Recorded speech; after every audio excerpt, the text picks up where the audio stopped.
Welcome to Critical Matters, a sound critical care podcast covering a broad range of topics related to the practice of intensive care medicine.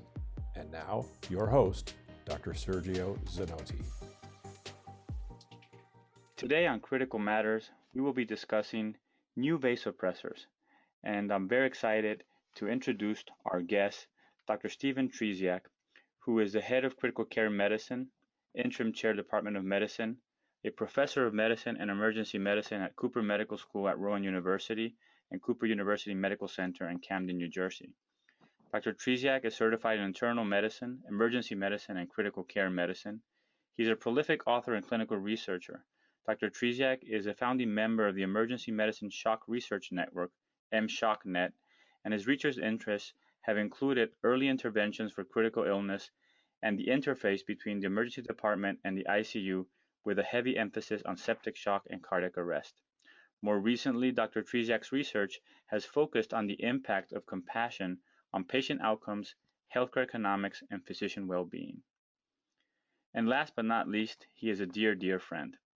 Welcome, Steve, to Critical Matters. Sergio, thank you so much for having me. I know that sound critical care is a powerhouse in our discipline, and it is indeed an honor to be on the podcast today. Thank you. Excellent. Well, today we're going to talk about vasopressors, specifically angiotensin II.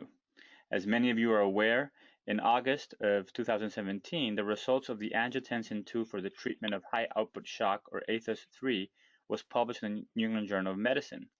Steve, you had the opportunity to co-author the editorial that was associated with that study in the same issue. So I guess we can start by, maybe you could tell us a little bit about angiotensin II. Sure. Thank you, Sergio. So we've all been in the clinical scenario where we walk into the ICU in the morning and there's a patient in circulatory shock, and you find the patient is not just on one vasopressor agent, but on multiple. And that can be a harrowing scenario for any intensivist. Unfortunately, it's a very common problem.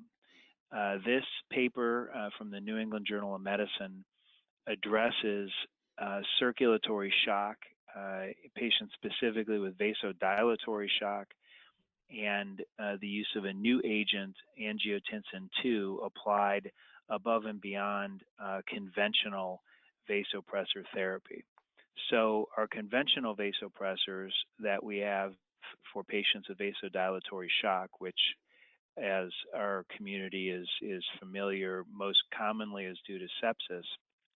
Those drugs are adrenergic agents like norepinephrine, which is a recommended first-line therapy, and epinephrine, which both have some inotropic and vasopressor effects. Another commonly used agent is vasopressin in low doses that act through the VA1 receptor. And in this study, published in the New England Journal of Medicine in August of 2017, is angiotensin II, which works by a different mechanism, a GQ protein stimulation in vascular smooth muscle. And so the hypothesis with testing this agent is that it would raise arterial pressure in patients who already were vasopressor dependent. Excellent. I think that, as we all know, our colleagues, our critical care colleagues, are always very excited when we have a new toy or a new therapy. This is a new class of drug. But I guess let's dive in a little bit deeper into the actual trial. Could you tell us, Steve, a little bit more detail, what did the investigators do and report during the ATHOS-3 trial? Sure. Now, before I get into the specifics of the trial, you mentioned that we always welcome something new in our practice because it's exciting. You reminded me that actually this isn't entirely new. As a formulation for patients with circulatory shock, it may be new, but the first reports of angiotensin II administration in hemodynamically unstable patients go back actually 50 years. So the notion of treating shock with this agent has actually been around for quite some time, and in fact, in a publication as recently as 2013 in the New England Journal of Medicine, some experts referred to this approach as abandoned, meaning we abandoned it as an etiology, or sorry, as a therapy for patients with shock. But then a very well-designed, in my opinion, small but well-designed pilot study was done shortly thereafter, which showed that angiotensin II administration could reduce norepinephrine requirements in patients with vasodilatory shock. And it was really that pilot study that launched the interest in using it for a therapy and led to the ATHOS trial. And I think those are excellent, sorry, Steve, excellent points. And I agree. I think that, as you mentioned, this is one of those cases of a resurrected compound that has a heavy basis on what we know from physiology. So sorry for the interruption, but go ahead and tell us a little bit more about the ATHOS 3 trial. Sure. So the investigators randomly assigned patients who were already on norepinephrine, patients with vasodilatory shock, 80% of which had sepsis as the etiology of shock. They randomized them to angiotensin II or placebo. The end point of the study was a response in blood pressure, meaning a rise in the arterial pressure without any rise in the baseline dose of background vasopressors. And it was a parallel group 2-arm study comparing angiotensin II to placebo. What did it show? So they randomized 344 patients, and what they found was that the primary endpoint of rise in blood pressure was achieved in the angiotensin group in approximately 70% of the population. In the placebo group, less than a quarter of patients. This was highly statistically significant, and therefore the primary outcome measure was met. The hypothesis was confirmed that it would in fact raise blood pressure. They did not find any differences in other secondary endpoints, meaning there was no change in the sequential organ failure assessment or SOFA score. But importantly, they also didn't see any difference in the two groups in the serious adverse events that were reported. As you can imagine, adverse events are common in patients that are this sick. About 2/3 of the population was experiencing adverse events, but there was no significant difference in the adverse event rate between the two groups, angiotensin II and placebo. And I presume that this study was not powered or designed to address a specific benefit in terms of mortality. So it was not. So the primary outcome measure was, in fact, blood pressure. Death, obviously, is something that's reported in all critical care trials. So mortality was compared between the angiotensin II groups, the angiotensin II group and the placebo group. There was a higher mortality in those patients that were in the placebo arm, but the study was not powered to detect that sort of difference, and so the null hypothesis cannot be rejected. Okay, so I think that with that out, it might be interesting for us to try to really put these results in context and address some questions worth considering to interpret the results and inform our clinical practice. So I guess we could start by asking, did this trial address the efficacy of angiotensin II in raising blood pressure? So does angiotensin II raise blood pressure? I think the answer to that is pretty clearly yes. That was the primary outcome measure. In my opinion, I'm not entirely surprised. It is known to be a potent vasopressor or constricting agent. And so while I wasn't surprised by that outcome, I think that it certainly confirmed the hypothesis of the study. And the answer is yes, it raises blood pressure in patients with vasodilatory shock who are already, and this is an important point, who are already requiring support with conventional vasoactive drugs to maintain the blood pressure. And I presume that most of those patients probably were receiving norepinephrine or some similar catecholamine. Most of the patients were on norepinephrine, that's correct. And I think for our audience, as you mentioned, Steve, a very important distinction is that these were patients who were already receiving fluids and were on a vasopressor agent. So did it did it address the safety? Do you think angiotensin II is safe based on what we've seen from this trial? Based on what we see in this particular study, it appears to be safe in that there was not a difference in serious adverse events between the groups. In fact, numerically, it was slightly lower in the angiotensin II group, but there was the study wasn't powered to that endpoint of serious adverse events. Obviously, it was powered to an efficacy standpoint, or from an efficacy endpoint. So there is no signal in these data that would let us conclude that it wasn't safe.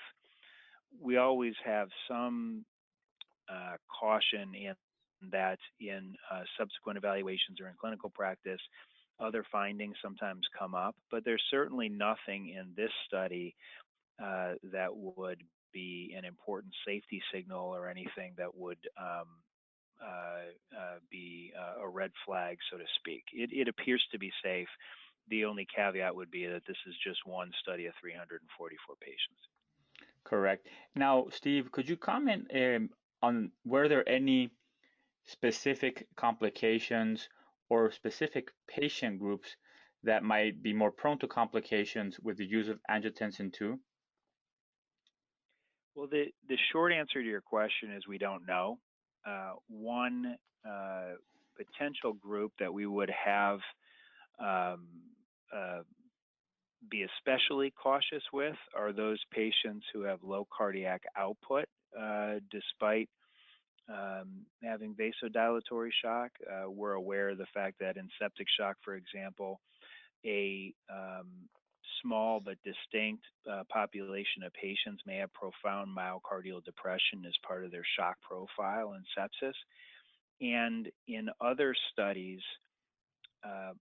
for example, in the randomized control trial years ago of a non-selected nitric oxide synthase inhibitor, they found that there was a signal of harm in a subgroup of patients that had a low cardiac index, and so they seemed to be particularly intolerant of high doses of the drug.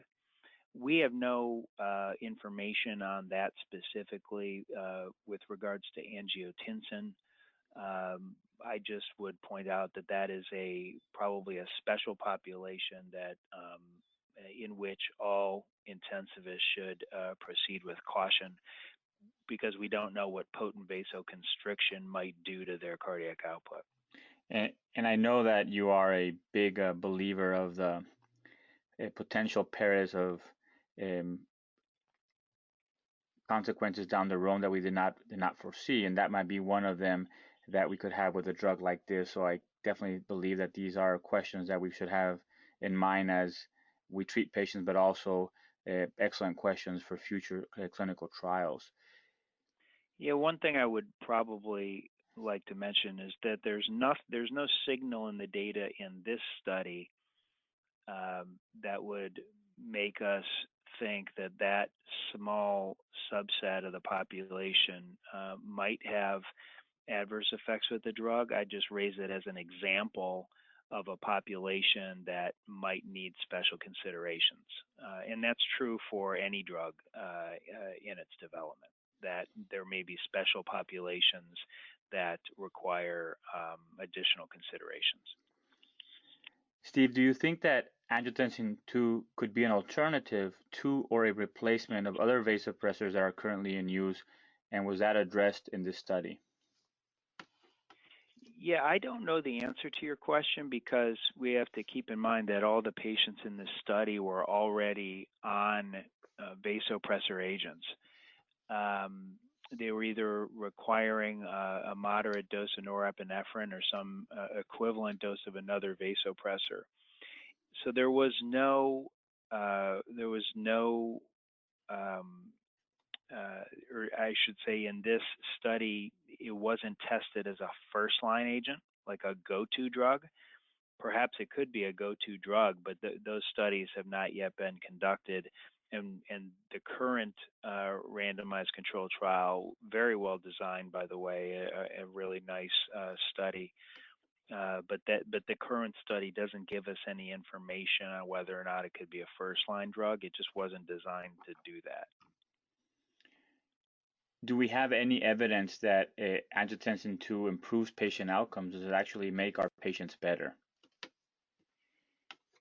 Yeah, that's a great question, and I guess a more fundamental question would be, does it have to? What I mean by that is, although in patients with circulatory shock in clinical trials of shock patients, and specifically, let's say, septic shock patients, because the majority of patients in this study had shock due to sepsis, we typically talk about 28-day mortality as the primary endpoint. This wasn't. This was a study of a vasopressor agent to raise the blood pressure. And while we're used to thinking about what's the impact on mortality or what's the impact on organ failure as a surrogate outcome that's clinically meaningful, I think it's important to keep in mind that the current agents that we use, like norepinephrine, for example, there's no data there that norepinephrine improves mortality over other agents. And so just raising the blood pressure, because in your practice, Sergio, and in mine, we likely use norepinephrine perhaps every day, and there's no evidence that that improves mortality. It's just intuitive that if somebody's got profoundly low blood pressure, you have to fix it. And norepinephrine, for example, is really a potent vasopressor that raises the blood pressure. And it's just, there's a certain intuitiveness that that's a good thing, or it's a necessary thing in order to give the patient a chance to survive the illness. We know that profoundly low blood pressure is associated with harm. That's not surprising to anyone. And so I guess a fundamental first question before I answer your question of does it make people better is, what are we really asking our drugs to do, or what are we asking, in this case, our vasopressors to do? I wouldn't expect a trial of norepinephrine and similarly designed trial of norepinephrine to have a mortality benefit. So why would I think that angiotensin II should have a mortality benefit? Does that make sense? It does, and I think you raise an excellent point that sometimes maybe we are expecting too much from certain therapies that are emerging. And I think you very nicely put in context what we know of what we usually are using or what we actually are using these days, and how that would compare to a potential new drug. And I think it's a great point, Steve. Well, the clinically relevant question then would be, as a go-to drug, is it better at achieving arterial pressure targets than the drugs you're used to using every day? And like we said earlier, that just wasn't tested in this study. It might, but we just don't have that information yet. And I think that also from the physiological standpoint, that's always been a very potentially dangerous route to take when we go to clinical trials. But it makes sense that if we could utilize agents that act on different pathways, we could probably provide more balance and some benefit to our patients. So I think these are all great questions that we don't have answers to, but that hopefully down the road, future studies could address and try to answer. Now, you asked me if it makes patients better in general. One of the things that I think is important from this study, just hypothesis generating perhaps, is that if a drug was going to help a patient survive the illness in circulatory shock, typically we would think that it would impact the progression or development of multiple organ dysfunction, given the fact that the mode of death in patients with circulatory shock who don't have a sudden cardiac arrest is typically progressive multiple organ dysfunction. So we did not, the investigators did not find a difference in the sequential organ failure assessment score. So we did not see a physiological signal that multi-organ failure was being modulated in some way. And I think that that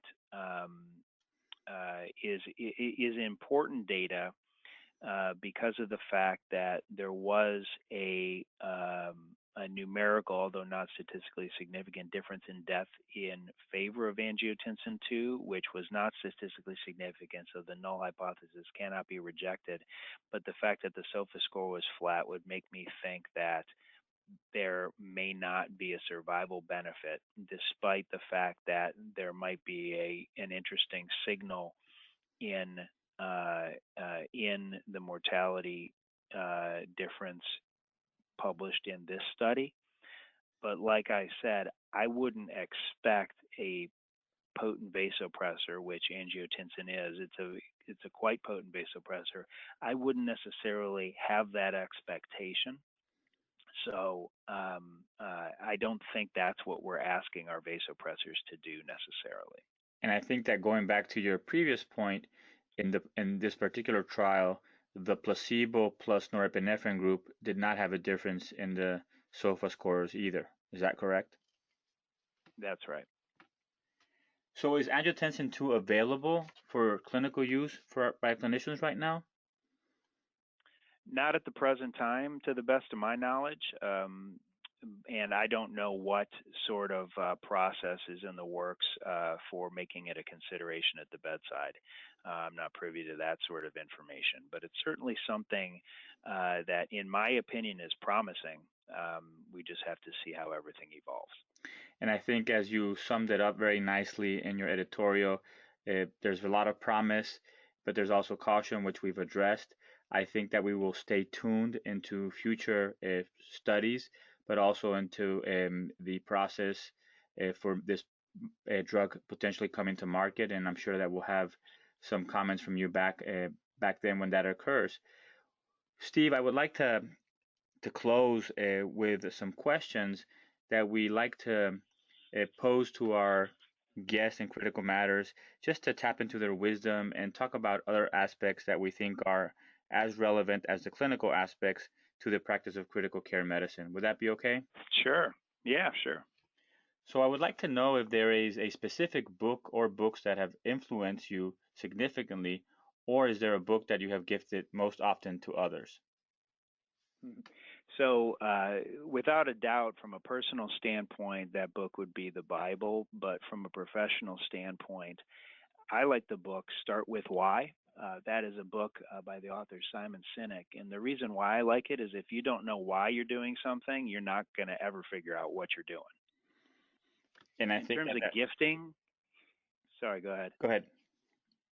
In terms of gifting to others, I really like a book by the author's name is Sean Achor. It's called The Happiness Advantage, and it essentially gives you all the data in the scientific literature that if you find your happiness, you'll likely be more successful rather than the conventional thinking, which is the other way around.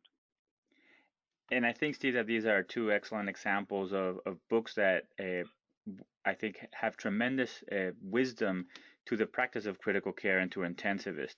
I think that the Simon Sinek book that you mentioned, Start With a Why, very nicely presents a framework to organize your thoughts in terms of why are you doing what you're doing, how are you doing differently than others, and ultimately what are you doing which in this case for us is practicing critical care, but the other two I think are much more profound and important questions to answer. And to the Sean Awkward book, I think that as you mentioned, the happiness advantage, it really flips the paradigm that we've had. If I work hard enough, eventually I will be happy, to if I'm happy, I will be very productive and very efficient at work. And I think in a time where burnout is so prevalent in the medical field, that is definitely, I think, a read worth taking for our intensivist. I couldn't agree more. Is there something that you believe to be true in medicine or in life that most other people don't believe? Oh, that's probably true on a lot of things, but it doesn't mean that I'm right about it. One thing I am especially convicted about that I am in the process of developing a scientific program to test hypotheses in this area. I think that historically in medicine, we've had this paradigm where the science of medicine and the art of medicine are completely apart from each other. There's a divide between the science of medicine and the art of medicine. And what I mean by that in the art of medicine is not just treating people, but taking care of them, connecting with them, showing them compassion. I think that there is compelling scientific data that compassion for patients is not only meaningful in terms of improving health outcomes, but also in making health care better and also making the healthcare provider experience better. So I don't necessarily believe that the science of medicine and the art of medicine are as distinct as we're historically taught. Rather, I think that there's actually science in the art, and that science is strong. Finally, is there any thing that you would want every sound critical care intensivist to know? A mentor of mine, just when I started training, used to tell me one thing every time we would step into the patient care arena. He just looked me square in the eyes and he said, "Be careful." I can't tell you how many times that has rung true for me in my life, and so I try to remind myself of that every day. You know, we all carry into our clinical practice whatever mental or emotional baggage we may have. We may be having the worst day of the year, but when you walk onto the unit, when you're on the deck, you're on, and it is those patients are depending on you. And so I think be careful is something that I just remind myself of, not every day, but literally every hour when I'm making rounds. And I think that is excellent advice, Steve. I think that it applies very deeply to what we do as intensivists. And I think it also relates to what you were talking about earlier about merging the science and the art and thinking about compassion and how it really impacts our patients. I want to really thank you for your time, for sharing with us your thoughts. We will definitely have you back on the podcast soon to discuss other terms of other aspects of critical care and other areas that I think are of great interest for our audience, but also that I know that you're very passionate and knowledgeable. So Steve, I hope you have a great rest of the year. Thank you very much for your time. Thank you so much, Sergio. Take care. Thanks again for listening to Critical Matters. Make sure to subscribe to this podcast on iTunes or Google Play.